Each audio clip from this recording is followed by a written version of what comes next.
তো গাইস এই গানটারই অপেক্ষায় ছিলাম। ইয়েস, দারুণ গান হয়েছে, দারুণ। তো আমি কথা বলছি এলি রে তুই গানটাকে নিয়ে, যেটা 10ই জুনের গান, মানে 10ই জুন সিনেমাটার গান। আর ইয়েস, গানটা আউট হয়ে গেছে ভাই। ব্যাপক গান হয়েছে, ব্যাপক। গানটা গেয়েছে ঈশান আর অনন্যা। গানটা মিউজিক কম্পোজ করেছে কুন্তল দেব। ভালো মিউজিক হয়েছে কিন্তু। আর ঈশানের গলাটা সৌরভের গলায় বেশ জমে যাচ্ছে, হেভি লাগছে। পুরো মনে হচ্ছে ভাই সৌরভ দাসই গাছে গানটা। তো সৌরভের সাথে ঈশানের গলাটা বেশ যাচ্ছে, সৌমির সাথে অনন্যার গলাটাও মোটামুটি ঠিকই আছে, নট ব্যাড। তবে গাইস কি কেমিস্ট্রি আছে দুজনের মধ্যে। গানটা তো একটা রোম্যান্টিক গান, তার সাথে যে এই যে রক মিউজিকের যে ফিউশনটা দিয়েছে, যে অ্যাগ্রেশনটা আছে গানটার মধ্যে, সেটা কিন্তু ভাই ফুটে উঠছে। রোম্যান্টিক প্লাস রক, ভাই রকিং হয়েছে গানটা।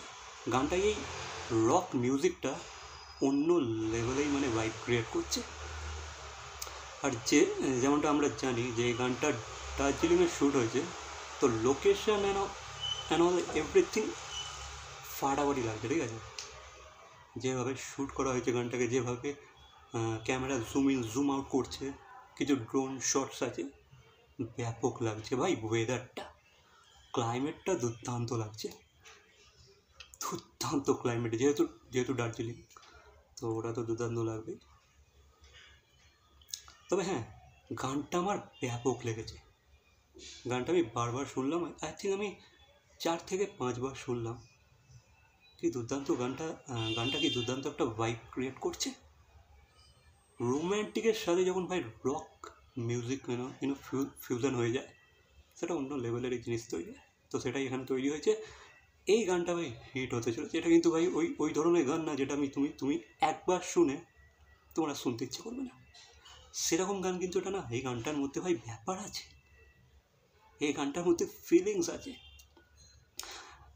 তবে গাইজ যদি বলো এই গানটাতে সবচেয়ে বেশি কাকে ভালো লাগছে, আমি ভাই অনেস্টলি বলবো সৌরভ দাসকে। কিন্তু সৌরভ দাসের পারফরমেন্স কিন্তু আমার খুব ভালো লেগেছে এই গানটায়, ইভেন সৌমির থেকেও বেশি। হ্যাঁ, সৌমি তো ভালো করবেই আমরা জানি, বাট সৌরভ কিন্তু ভাই তার এক্সপ্রেশনের মাধ্যমে গানটা এনহ্যান্স করে দিয়েছে। গানটা কি সুন্দরভাবে এডিট করা হয়েছে।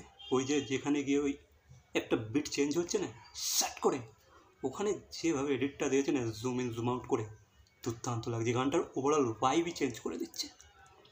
তো 10ই জুনের গান ভাই ফাটাফাটি হয়েছে। এই গানটার আমি অপেক্ষায় ছিলাম, আমি জানতাম এই গানটা ভালোই হবে। আর এই গানটাতে ভাই সৌমিকে ওই ব্লু অ্যান্ড ওই যে শাড়িগুলো পরেছে, কী লাগছে, ব্যাপক দেখতে লাগছে, ঠিক আছে। দুর্দান্ত, মানে দুজনের কেমিস্ট্রি, মানে যেটা বললাম যে অনস্ক্রিন তারা ফুটে উঠেছে, তাদের কেমিস্ট্রি ফুটে উঠেছে, তাদের ব্যাপক দেখতে লাগছে। অ্যান্ড আই থিঙ্ক দেখো এই সিনেমার বাজেট কিন্তু অতটাও না, ইভেন মিড বাজেট হতে পারে বা মিড বাজেটের থেকে একটু কম হতে পারে। তবুও কিন্তু ভাই গানটাকে খুব সুন্দরভাবে শ্যুট করা হয়েছে ওই বাজেটের মধ্যে। এই গানটার সাথে কিন্তু কোনো কম্প্রোমাইজ করা হয়নি, গানটার মধ্যে খরচা করা হয়েছে, যতটা দেওয়ার দরকার ছিল দিয়েছে।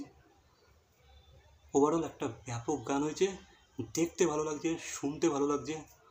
ওভারঅল ভাইব ক্রিয়েট করতে পারছে একটা রোম্যান্টিক সাথে রকের ফিউশন।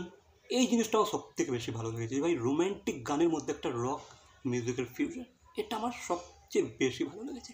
বাকি তোমাদের কি ভালো লেগেছে অবশ্যই কমেন্ট করে জানাবে। বাকি এন্টার ভিডিওটাকে নিয়ে তোমাদের কি মতামত অবশ্যই কমেন্ট করে জানাবে। ভিডিওটা ভালো লাগলে লাইক, কমেন্ট, শেয়ার আর সাবস্ক্রাইবটা ভাই অবশ্যই করবে। বাকি দেখো, আমি জানি না এই সিনেমাটার আর কী কী মেটেরিয়াল আসছিল, আই ডোন্ট নো। আরও কোনো কি গান আসবে, আরও কোনো কি গান এরা রিলিজ করবে, আই ডোন্ট নো।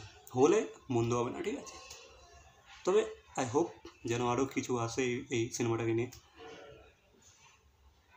আবার শুনবো গানটা, ঠিক আছে, আবারও শুনবো। সো গাইস, ভিডিওটা ভালো লাগলে লাইক, কমেন্ট, শেয়ার, সাবস্ক্রাইব। তো দেখা হচ্ছে পরবর্তী কোনো ভিডিওর সাথে। ঠিক আছে।